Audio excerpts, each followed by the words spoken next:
Well, good morning folks. Good morning to you glampers, trampers and happy campers.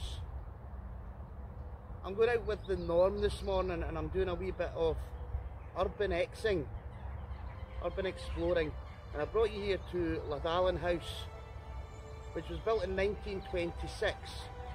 It's an old Tudor house with Scottish baronial influences, so I'm told. So we'll have a wee wander around, guys.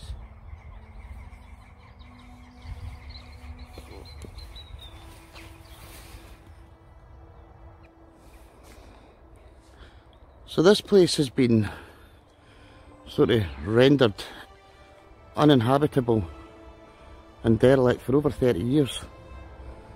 That's a Grade B listed building.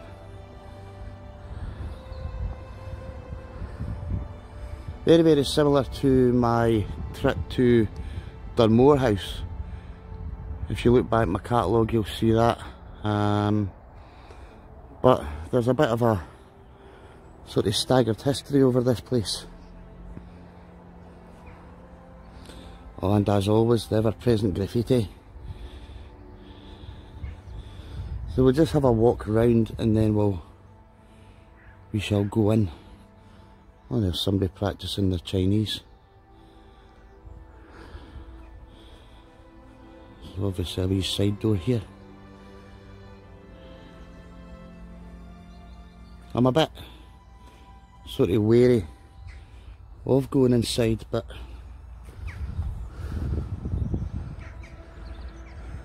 there's the outbuildings. I'll tell you a wee bit about that in a wee bit. So let's see what's along here. Pretty overgrown. This is on farmland, so I'm kind of half waiting on a farmer to come round and say, "Oi, get off my land." Holy sugars. It's pigeons. These pigeons do my head in. So please be ready for some sweary words.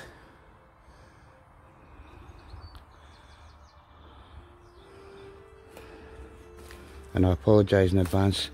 Right, there we go, guys. I've been looking for a piece of slate to cook a steak on while I'm out camping. I think that'll do the duties. I'll get that cleaned up. I'll remember and come and pick it up on the way out. I've just got my day pack with me, so I don't think I'll be able to stuff it in there. So when I get out to the main road, they're going to be fucking, the cars are passing, they're going to say, "What's that total random doing with a bit of slate in his hand?" But we shall put it there for later. So let's go for a wander inside. Do this way, I wouldn't come up here in the dark. That'd be shining bright. Well, it wouldn't be shining bright because it's dark. So, in we go. Oh. Here's a nice wee fireplace. You know what I'm going to do? I'm going to leave this day bag here. Save me getting caught up.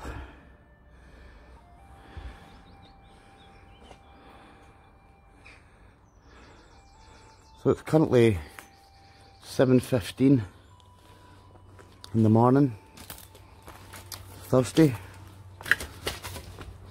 So this needs to be a quick one because I need to be back in the house for 8 because I am working from home.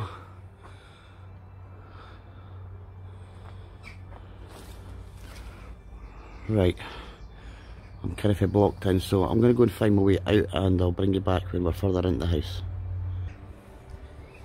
So we're back at the front door, folks.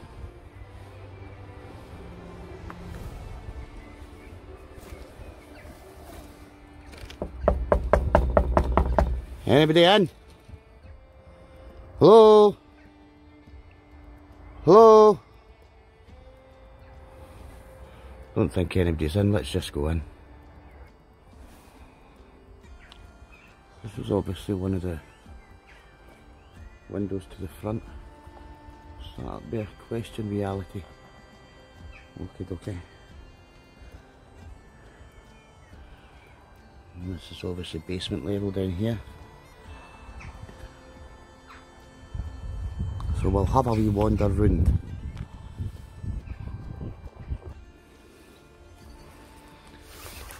So this is one of the outhouses, stroke workshops, I believe. I don't think it's very safe to be going in there, much as I would want to get in and have a rumble about. You know what, everywhere you go there's a bloody shopping trolley, eh? The shopping trolley is that? Can you make that out? Is it Safeway? Certainly no Safeway in there.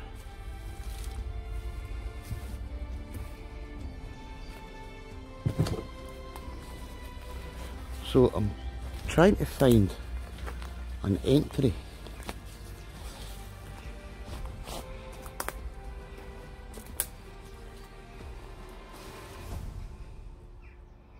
An old Electrolux fridge.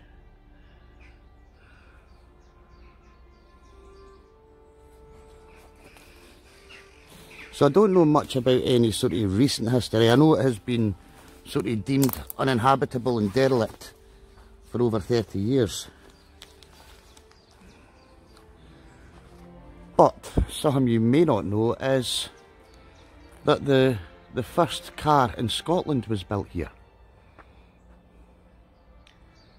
So the house itself was built in 1826 by an architect by the name of Thomas Hamilton. Not the Thomas Hamilton we all revere here in Scotland, re Dunblane.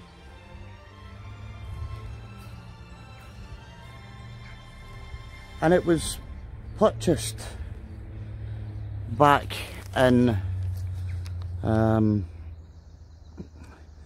mid sort of 1800s even, by the Salvesen family, and it was Henry Salvesen that was Lord of the Manor here. So Henry Salvesen built the first motor vehicle in Scotland, and it was steam powered. Henry Salvesen was the nephew of said Christian Salvesen from the huge shipping company, and he was born here in Polmont. Well, Polmont's just about 10 minutes away, walking wise. He was a mechanical engineer, and he died here 13th of May 1924, and he left behind him 7 children. So coming here is kind of combining my love of motorsport and my love of outdoor exploring, walking, wild camping, etc. And we've been here before, haven't we? So I'm going to stop waffling and I'm going to try and seriously find somewhere to get in here.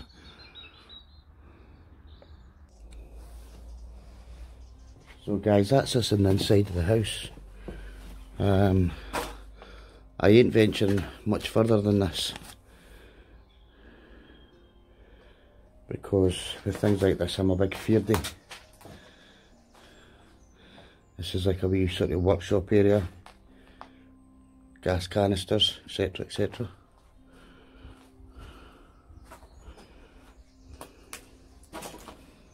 And this is a sort of basement level. Another wee workshop in here. Because it's early in the morning, light's no great. I don't know what's beyond there. I ain't going to try and find out. So this is the basement level, and what we'll do is we shall, we'll see what's around here.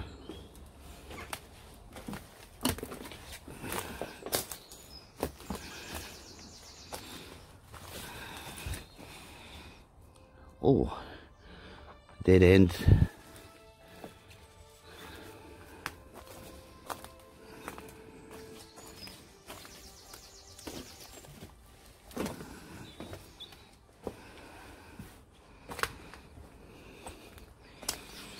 An old beer keg. An awful lot of canisters and kegs and everything about here. Just watch, didn't get caught up in that barbed wire.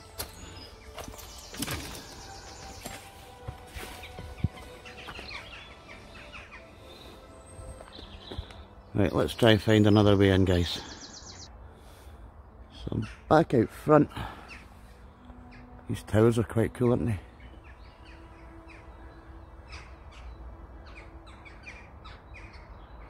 Now, in the grander scheme of things, it couldn't be sort of uninhabited that long, because there's a lightning conductor on the top of that tower there.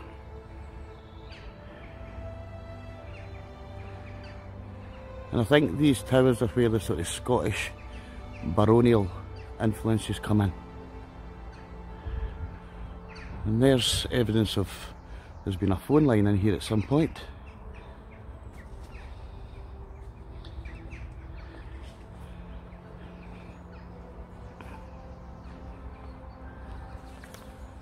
So over to the east you have Falkirk, Polmont, Linlithgow, Urbanex. As the crow flies, literally as the crow flies, we are maybe about 6 miles from my home. It's been a good walk. Sadly, there's no way I've done it in an hour. But dropped Mrs. Recovery WildCamper off at her work this morning and just came straight up, so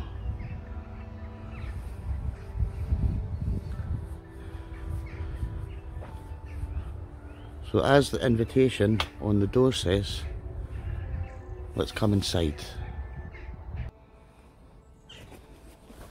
So that's me inside, guys, behind the front door.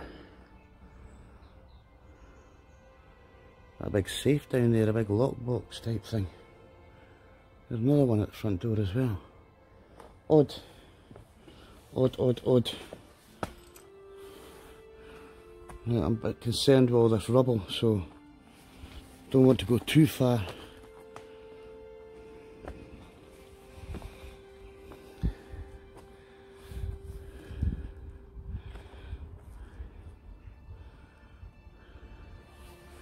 So I want to say it was destroyed by fire in 2002, I think, but no, it was well destroyed before then. But pretty much internally, it was, what was left was gutted. Of course, there was squatters in here, and they must have accidentally set fire to it, or maybe intentionally, I don't know.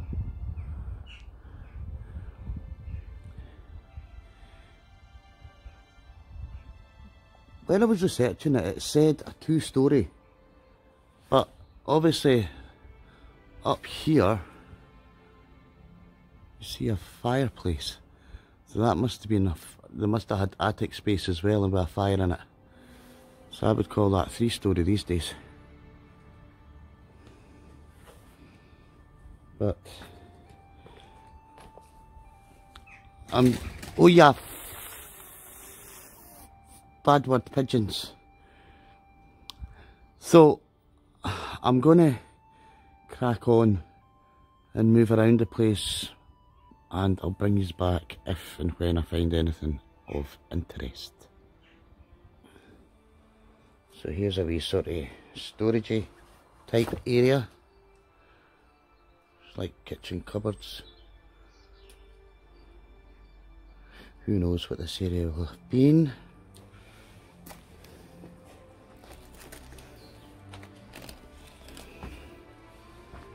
I think I need to put on my light again. Oops.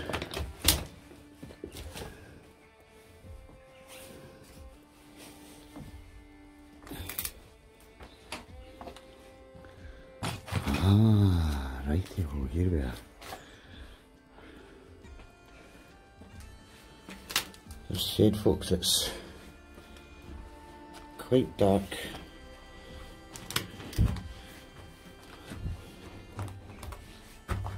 And this is just... Now I'm going to struggle at the top of here, guys, and then I'll bring you back. So that was pretty much a climb for nothing. Not much to be seen up here, folks.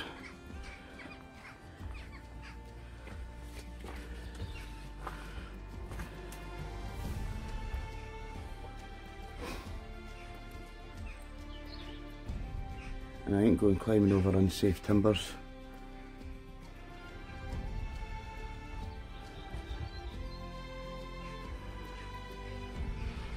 You know, overall I feel a wee bit let down by Lathallan House.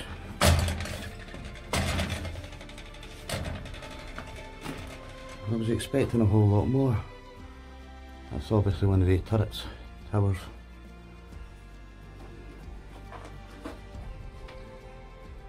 And then looking out the window, that's looking out towards Urbanex, I think.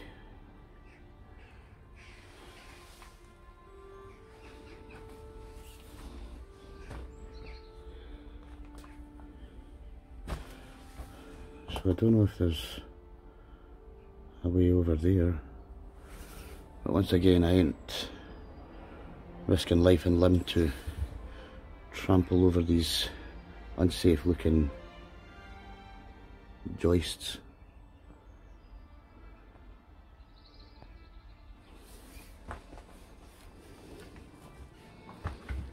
What I'll do is I shall mosey on back down these stairs that really aren't stairs because they're covered in masonry dust from throughout the years. And I'll bring these back. Some more sort of oil drums and gas canisters. I like their gas in here, isn't there?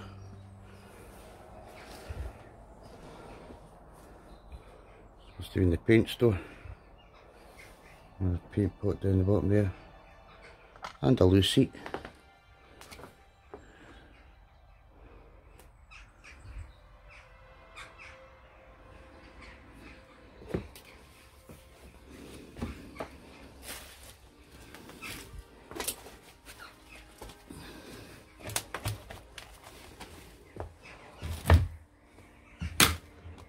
There's another safe over there.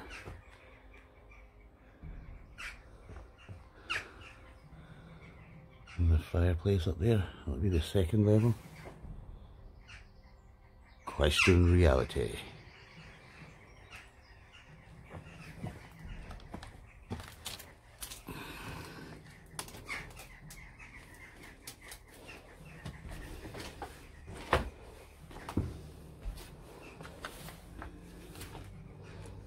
Right, let's go down the stairs.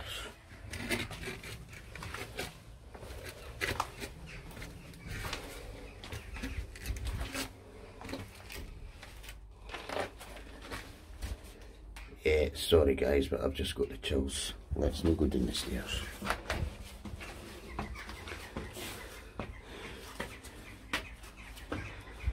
This old house is feckin' scary. This old house ain't got a home. Helps if you ken the words, Andy, eh? So, as I said earlier, like I say, I'm a wee bit underwhelmed by Lathallan House.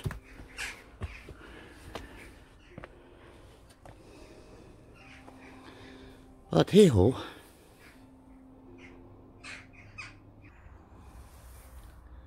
So folks, that's me just about done.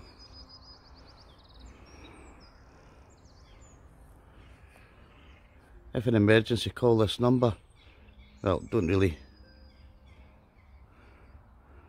Or if you do, then tell them I told you to call. So I'm presuming this down here is the garages where Henry Salvesen stored his cars. Now I believe he had 3 cars that he absolutely loved. Now back in the days, you're talking sort of late 1800s, early 1900s. He had a 6 horsepower Daimler. He had a 12 horsepower Mercedes Benz, and he had the 10 horsepower steam car of his own design, which once again is the first car that was built in Scotland.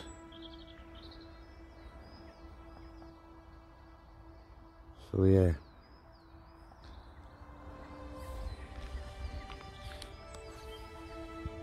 At the time when he was working for Christian Salvesen, they reckon that he was helping them with their sort of shipping designs, mechanics, whatever. Christian Salvesen now being a huge global company, and it all came from Henry Salvesen's parents. The parents came across from Norway in 1846.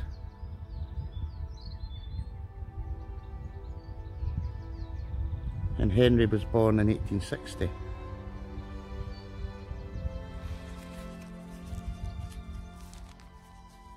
Obviously this house had been standing for a wee while because it was built in 1826, but Henry's purchased it, made it his home.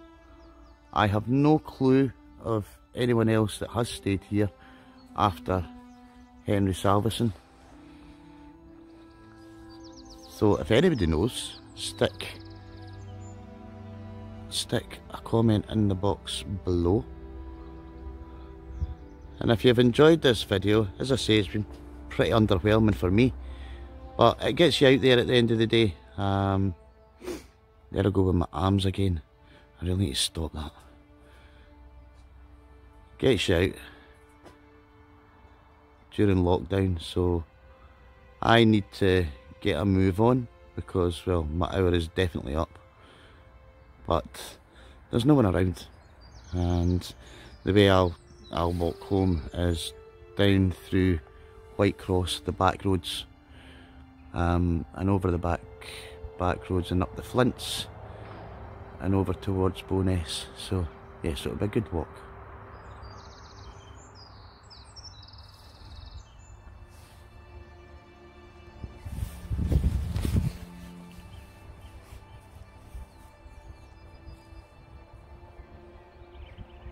So folks, from Lathallan house,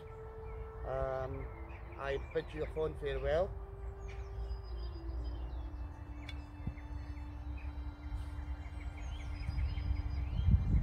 I've got my slate, so look out for the next recovery WildCamper kitchen, or recovery campfire kitchen even. This will be all cleaned up, and I shall have a big juicy steak on here.